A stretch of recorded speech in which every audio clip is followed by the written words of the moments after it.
Assalamualaikum warahmatullahi wabarakatuh. Kami dari kelompok 8 ingin mempresentasikan tentang produk kelapa.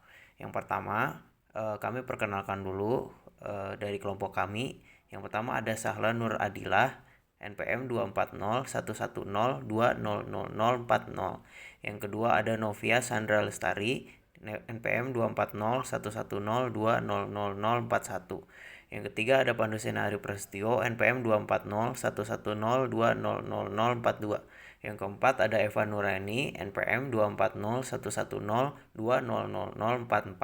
Yang terakhir ada Arik Andriansyah, NPM 24011020043. Karakteristik bahan.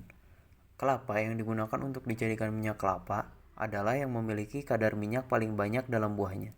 Biasanya, kelapa yang memiliki kadar minyak terbesar adalah kelapa yang sudah tua, karena mengandung 63-65% minyak di dalam buahnya. Sedangkan kelapa segar hanya mengandung 30-50% minyak dalam buahnya. Minyak yang dihasilkan juga perlu diperhatikan kualitas dan mutunya. Salah satu faktor yang mempengaruhi mutu minyak kelapa adalah kadar air dalam minyak. Jika kadar air di dalam minyak tinggi, maka semakin besar kemungkinan air menghidrolisis minyak menjadi gliserol dan asam lemak bebas. Pengolahan minyak kelapa dapat dihasilkan dari ekstraksi buah kelapa, yaitu minyak kelapa kasar, minyak kelapa murni, dan minyak goreng. Cara ekstraksi dan penggunaan bahan baku yang berbeda mempengaruhi hasil minyak kelapa. Pengolahan bahan baku kopra menghasilkan minyak kelapa kasar, sehingga perlu dimurnikan melalui beberapa tahapan proses, yaitu pemurnian, pemucatan, dan penghilangan bau. Pada cara kering, diperoleh minyak yang dapat diklasifikasikan sebagai minyak kelapa murni, sedangkan cara basah dapat dengan metode pemanasan, fermentasi, dan sentrifugasi krim kelapa. Proses pengolahan minyak kelapa dengan ekstraksi basah dan ekstraksi kering disajikan pada gambar tersebut. Minyak kelapa merupakan salah satu produk olahan kelapa yang dikategorikan sebagai pangan fungsional dan minyak paling sehat. Pada prinsipnya, mutu minyak kelapa yang dihasilkan dengan berbagai cara tersebut yaitu hampir sama. Yang pertama S, yaitu strength atau kekuatan.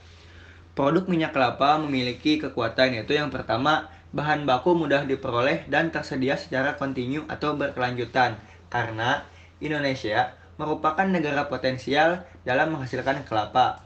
Yang kedua, pengolahan sudah berkembang melalui keberadaan kelompok tani. Yang ketiga, sudah tersedianya alat atau sarana prasarana untuk pembuatan minyak kelapa. Yang keempat, minyak kelapa merupakan produk yang menyehatkan karena minyak kelapa memiliki berbagai macam manfaat seperti baik untuk sistem pencernaan, dapat menjaga kesehatan kulit, dan minyak kelapa juga dapat melawan kuman. Yang kelima, kontinuitas produk dapat dipertahankan. Mengapa demikian? Karena masih banyaknya masyarakat yang membutuhkan produk minyak kelapa tersebut. Lalu yang kedua ada W, yaitu weakness atau kelemahan. Di balik kekuatan, pasti ada kelemahan di dalamnya. Yang pertama, banyaknya tanaman kelapa yang tua dan rusak.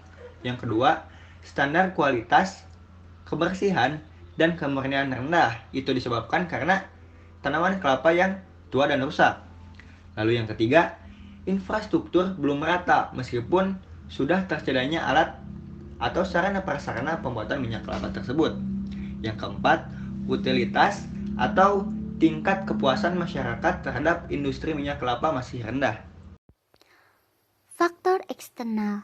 Faktor eksternal terdiri dari 9 faktor strategis meliputi 5 faktor yang merupakan peluang atau opportunities.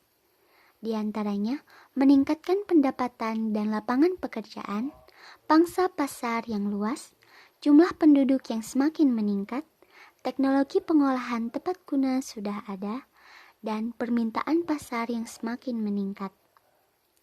Adapun 4 faktor lainnya yang merupakan ancaman atau threats, di antaranya yaitu sering terdapat manipulasi kualitas, terdapatnya produk minyak merek lain yang beredar di pasaran, hama tanaman, dan belum ada kemitraan usaha yang kuat. Strategi strength opportunist. Strategi ini dibuat berdasarkan jalan pikiran perusahaan yaitu dengan memanfaatkan seluruh kekuatan untuk merebut dan memanfaatkan peluang sebesar-besarnya.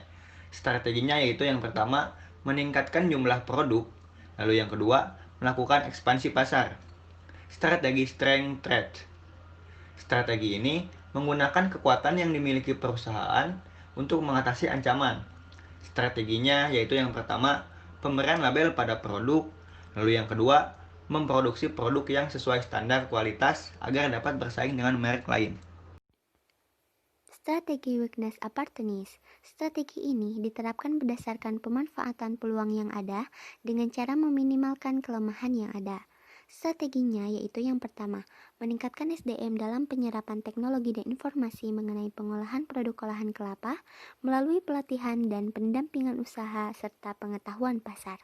Yang kedua, memperkuat pendanaan untuk mengembangkan agroindustri kelapa melalui bantuan dana usaha.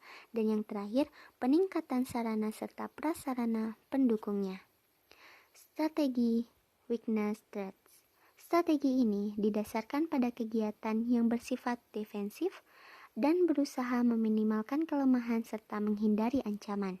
Strateginya yaitu yang pertama, perbaikan mutu dan kualitas, yang kedua, merevitalisasi perkebunan kelapa dan penyediaan bibit unggul, dan yang terakhir, meningkatkan koordinasi antar lembaga yang terkait dalam fungsi dan tata guna khususnya lahan kelapa serta penanggulangan hama tanaman.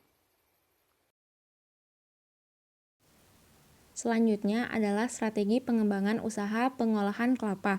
Strategi pengembangan terdiri atas yang pertama, arah pengembangan. Pengembangan komoditas kelapa diarahkan pada peningkatan produktivitas melalui penggunaan bibit unggul, pengelolaan usaha tani yang efisien, dan pengembangan produk kelapa yang sesuai permintaan pasar. Yang kedua, tujuan pengembangan, yaitu untuk meningkatkan pendapatan petani kelapa dan nilai tambah komoditas melalui peningkatan efisiensi pemanfaatan potensi lahan dan potensi genetik kelapa. Yang ketiga, sasaran pengembangannya, yaitu untuk meningkatkan pendapatan petani. Peningkatan tersebut dapat dilakukan dengan cara peningkatan produktivitas kelapa, pemanfaatan area di antara kelapa dengan tanaman sela, dan penyediaan sarana produksi serta alat pengolahan yang optimal.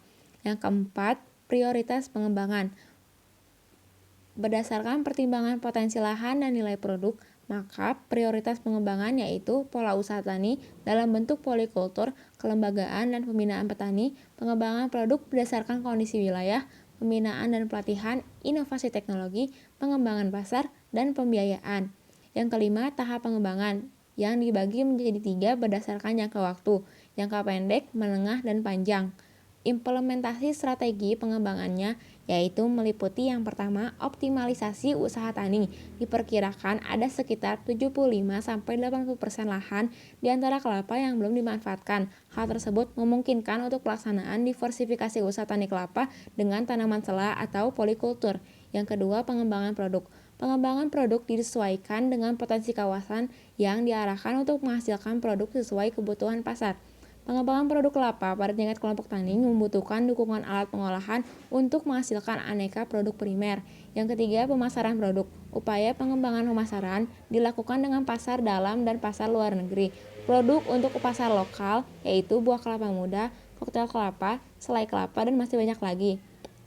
Sedangkan produk untuk pasar luar yaitu kopra, minyak kelapa kasar, arang aktif, dan serat sabut.